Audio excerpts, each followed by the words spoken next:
ఏదో కేంద్రం పెట్టిందని ఇక్కడ కూడా పెట్టారు. సరే, ఏదేమైనప్పటికీ కూడా ప్రజలందరూ ఎంతో ఆకాంక్షలతో బడ్జెట్ పెట్టారు కదా, మా వర్గానికి లేకపోతే మా సెక్షన్కి ఏం మంచి జరుగుతుంది, రాబోయే కాలంలో ఏం చూస్తారు అని ఎంతో ఆతృతగా ఎదురు చూసిన నేపథ్యం. 3,35,000 కోట్లు. కానీ బడ్జెట్ చదువుతున్నంత సేపు చూశాను, 1 నుంచి 7-8 పేజీల వరకు కూడా, తర్వాత కూడా ఆత్మస్తుతి పరనింద అంటే వాళ్ళు పొగుడుకోవడం, మా గత ప్రభుత్వం అని చెప్పి మా మీద వచ్చి నిందలు వేయడం. ఈ ప్రభుత్వాన్ని ఎందుకు ఇచ్చారు?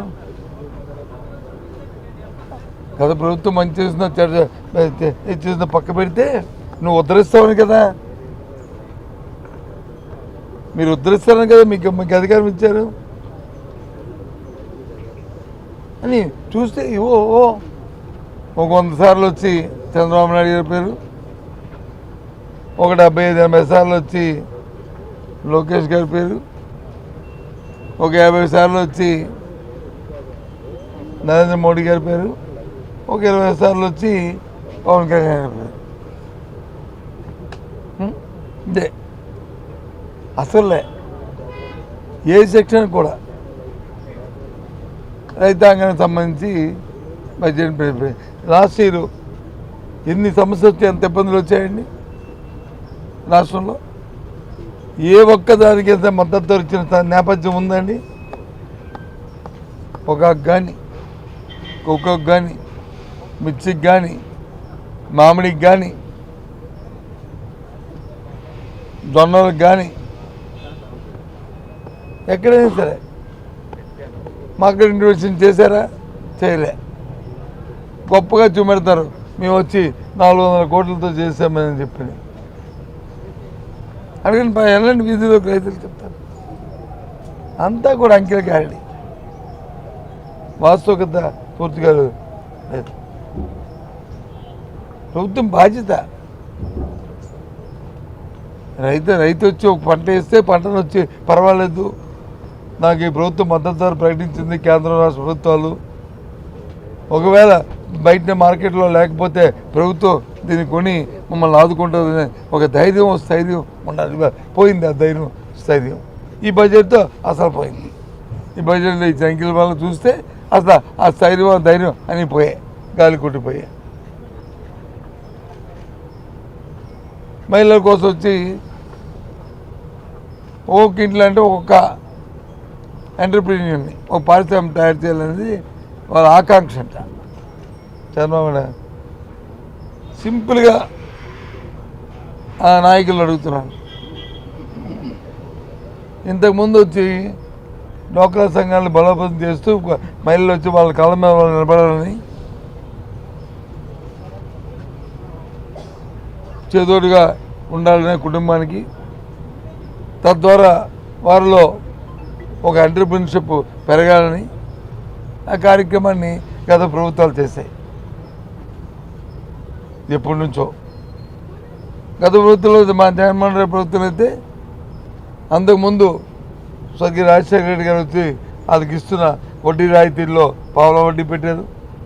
ఆ తర్వాత ప్రభుత్వం వచ్చి 0 వడ్డీ చేసింది. అది వచ్చి ఆ తర్వాత వచ్చిన చంద్రబాబు నాయుడు కానీ దాన్ని కొనసాగించారు. అదే జగన్మోహన్ రెడ్డి గారు అయితే టెన్షన్గా ఎక్కడ ఒకరోజు కూడా గ్యాప్ లేకుండా 100% వాళ్ళకి 0 వడ్డీని డిబిటీ ద్వారా వాళ్ళకి ఇచ్చేవారు. 19 నెలల కాలం అయింది.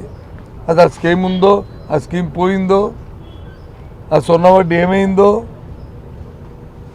దాని బదులు ఇంకేదైనా కార్యక్రమం తీసుకొచ్చారంటే చెప్పిన పాపాన కానీ, లేదా ఆ సంఘాలు మేము వచ్చి గుర్తించలేదని చెప్పిన మాట కానీ, దానికి కేటాయింపులు కానీ ఇవ్వలేదు, కేటాయింపులు లేవు. మరి నువ్వు ఏ విధంగా ఎంటర్‌ప్రెన్యూర్స్ని పారిశ్రామిక తయారు చేస్తావు? చంద్రబాబు నాయుడు గారు చెప్పండి. ఇది మోసం కదా? ఇలాంటివి ఒకటి కాదు, 2 కాదు, ప్రతి సెక్టార్లో ఉన్నాయి. ప్రతి సెక్టార్లో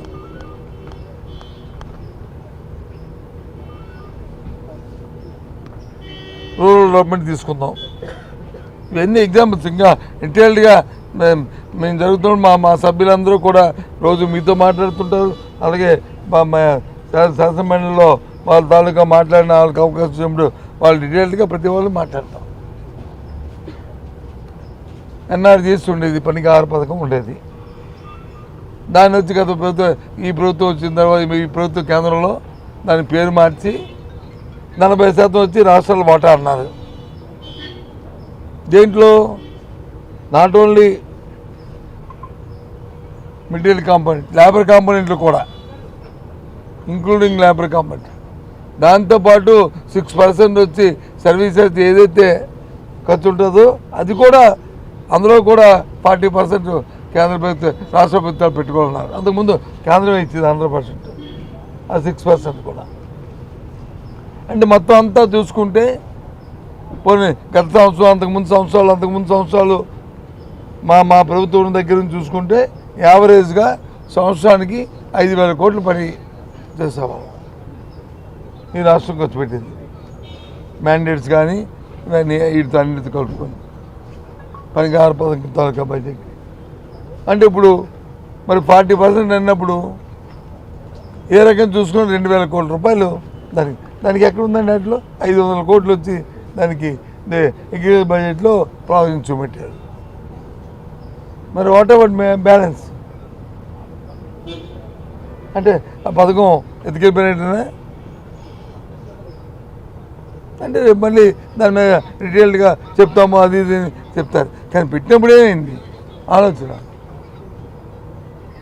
అందుకే ఇవన్నీ కూడా ఉన్నాయి. మరి దాంట్లో చెప్తాను, ఇంకా డిస్కస్ చేస్తున్నాం. అప్పులు వచ్చి ఇప్పుడు చూశారు మీరు, 9,46,000 కోట్లు ఎంతో సబ్జెక్టు కలెక్షన్ పెట్టారు. రాష్ట్ర విభజన దగ్గర నుంచి వాటికి ఉన్న అప్పులు వారసత్వంగా వచ్చాయని చెప్పి వాళ్ళు చెప్పిన మాట అది కూడా తప్పే, అది కూడా సత్యం మాటే. ఎందుకంటే మా ప్రభుత్వ హయాంలో అప్పుడు దగ్గరతో చెప్పాం 3,20,000 కోట్లు మాత్రమే మేము వచ్చి ఆ రోజు 5 సంవత్సరాల్లో ఇంక్లూడింగ్ కార్పొరేషన్ కలిపి మేము అప్పు చేశామని చెప్పి. అంతకుముందు తెలుగుదేశం ప్రభుత్వం ఉన్నప్పుడు తెలుగుదేశం ప్రభుత్వం 2,30,000 కోట్లు ఆలోపు చేసింది. అంతకుముందు రాష్ట్ర బైఫర్కేషన్లో మనకు వచ్చింది 1,00,000 కోట్ల దగ్గర. మొత్తం అన్నీ కలుపుకుంటే 6 లక్షల కోట్లు.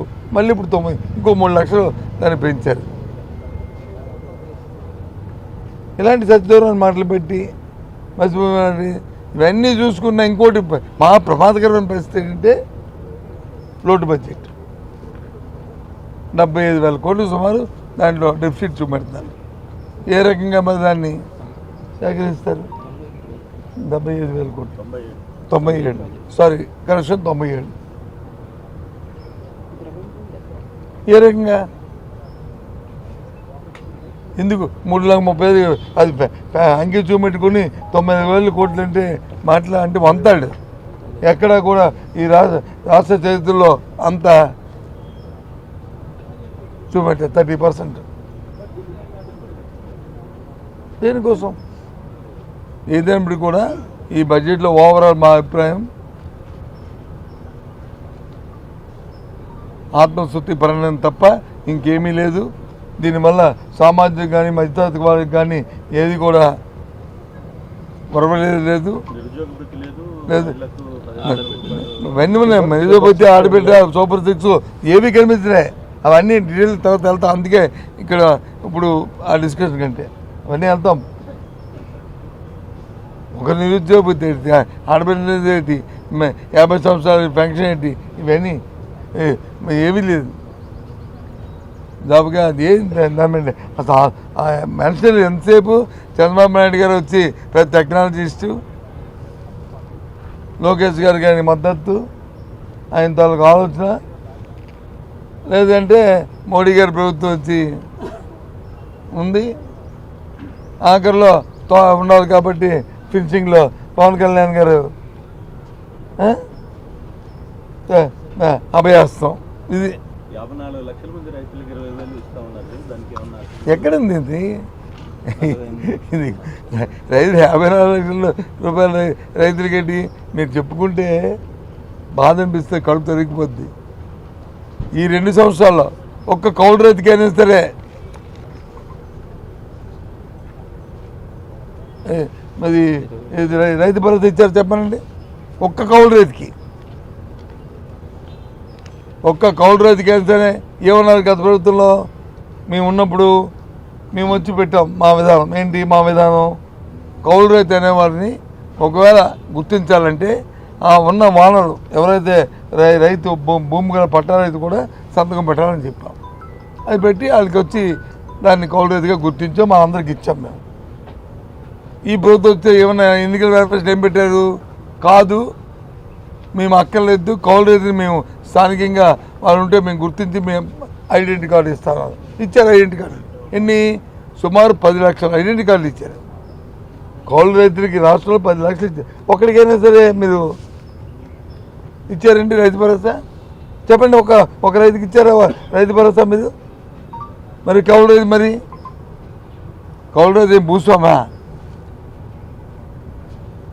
మరి గత ప్రభుత్వం ఇచ్చాం కదా, మేము ఇచ్చాం కదా జగన్మోహన్ రెడ్డి హయాంలో. మరి ఎందుకు ఇవ్వలేకపోయారు? ఇప్పుడు ఎందుకు ఇవ్వలేదు ఆలోచించమని కోరుతున్నాం. సో కాబట్టి ఇవన్నీ ఈ బడ్జెట్ వల్ల సామాన్య కానీ మధ్యతరగతి ఏ ఒక్కరికి కూడా ఏ వేసమెత్తి మేలు కూడా జరిగేది కాదు. తిరిగి వారి జీవితాలు గడమే పరిస్థితిని కల్పించి దురదృష్టం. వీటన్నిటిని రాబోయే సెషన్స్లో అన్ని విషయాలు కొలంగా మాట్లాడతామని మీ ద్వారా రాష్ట్ర ప్రజానికి కూడా తెలియజేస్తాం. సార్, మూలధన వ్యయంలో మీ ప్రభుత్వంలో తక్కువ కేటాయింపు జరిగింది, ఈ విషయం కాక కూడా చెప్పింది. ఇప్పుడు మేము అధికంగా కేటాయిస్తాం, దీనివల్ల ఆస్తులు పెరుగుతాయేమో చూస్తున్నారు. ఎలా పెరుగుతాయండి? మూలధన క్యాపిటల్ వచ్చి ఇన్కమ్ వచ్చి పెడుతుంది ఎలా పెరుగుతుంది? అసలు ఖర్చు ఉంటే కదా. అంకెలు చూపెడితే ఎక్కడ మీరే చూపెట్టారు, డెఫిసిట్ ఇచ్చి 1,00,000 కోట్లు 90,000 కోట్లు దగ్గర వంతాడు కదా. చెప్తాం మళ్ళీ ఆ లెక్కలన్నీ కూడా హౌస్లో చెప్తాం. వాళ్ళు చెప్పిన ప్రతి దానికి హౌస్లో దానికి చెప్తాం, అడుగుతాం, మళ్ళీ చొక్కా పట్టుకుని నిలబడతాం. అందరు ప్రజలకు వచ్చి వాస్తవాలు చేస్తాం, ప్రజలకు మేలు జరిగేటట్లు మా ఫలితం ఒక ప్రతిపక్షంగా మేము మా బాధ్యత మేము నిర్వర్తిస్తాం అని అసెంబ్లీలో మాట్లాడిన వారు గవర్నర్ ధన్యవాదాల మీద తీర్మానం చెప్పిన తన భాష్యం కానీ వారు చెప్పిన భాష్యం కానీ చూశాను. హెరిటేజ్ సంస్థతోని ఏదైతే దేవదేవుడి మీద వీళ్ళు అపరాధం చేశారో, ఎవరో కూటమి ప్రభుత్వం వేసిందో, దాన్ని ఇప్పుడు డిఫెన్స్ పడిపోయారు. ఎందుకు? ఏ సంస్థలు అయితే పాలను దాన్ని సప్లై చేసాయో ఆ సంస్థలు ఇంద్రనే సంస్థ పేరు ఇంద్ర, అలాగే బోలేబాబా, అది ఈ సంస్థలు దేనితో మాకు సంబంధం అన్నారు. మరి సంబంధం లేనప్పుడు మీ వెబ్సైట్లోనూ వాళ్ళ వెబ్సైట్లోనూ ఎందుకుంది? మేము వాళ్ళతో వ్యాపార సంబంధాలు చేస్తున్నాం, మాతో ఎంఈఏలు ఉన్నాయి, మేము హెరిటేజ్తో చేస్తున్నామని హెరిటేజ్ తాలూకా వెబ్సైట్లో ఉంది, మరి వాళ్ళ తాలూకా వెబ్సైట్లో ఉంది. అంటే ఎంత చూడండి, ఎంత అన్యాయమో చూడండి. ధనార్జన కోసం ఎంతటి ఎవరినైనా సరే వీధిలో తీసుకురావడానికి ఈ కూటమి ప్రభుత్వం తయారుగా ఉందనే దానికి నిదర్శనం. అప్పటికి 10 సార్లు చెప్పాము, ఎందుకయ్యా దేవుడిని తీసుకొచ్చి వీధిలో పెడతారు, ఆడిపోసుకుంటారు, తప్పు. ఆ దేవదేవుడు అంటే అందరికీ ఎంతో పవిత్రమైన వాళ్ళం పెట్టదంటే వాళ్ళ ధనార్జన కోసం ఆ సంస్థల ద్వారా 600-300 రూపాయలు నెయ్యి వచ్చి 700 రూపాయలు కొనుక్కోవడం కోసం తీసుకొస్తాం. హిట్ టీవీ యాప్, ఇందులో short news, live news, entertainment shows, movies, digital magazines తో పాటు మీ జిల్లా వార్తలను కూడా ఫ్రీగా చూడొచ్చు. ఇంకెందుకు ఆలస్యం? వెంటనే హిట్ టీవీ యాప్ ని డౌన్లోడ్ చేసుకుని ఫ్రీగా ఎంటర్టైన్మెంట్ పొందండి. Hit TV app. Hit TV app. Please download hit TV app. Hit TV app ని ఫ్రీగా డౌన్లోడ్ చేసుకుని ఎంజాయ్ చేయండి. మీకు నచ్చిన ఎంటర్టైన్మెంట్ కోసం హిట్ టీవీ యాప్ ని ఫ్రీగా డౌన్లోడ్ చేసుకుని ఎంజాయ్ చేయండి. హిట్ టీవీ యాప్ని డౌన్లోడ్ చేసుకుని ఆస్వాదించండి, ఆశీర్వదించండి. ఇంతమంది సెలబ్రిటీలు హిట్ టీవీ యాప్ ని డౌన్లోడ్ చేసుకోండి అని చెప్తున్నారంటే ఎంత మంచి యాప్ ఆలోచించండి. అమెరికా అమెరికా అమెరికా అమెరికాలో చదవాలనుకునే వాళ్ళకి విశ్వసనీయమైన పేరు మన శౌర్య కన్సల్టెన్సీ. UK లో 1 year masters. UK లో 1 year masters. 2 years work permit up to 5 years visa. Contact Saurya Consultancy. Contact 89851 89851.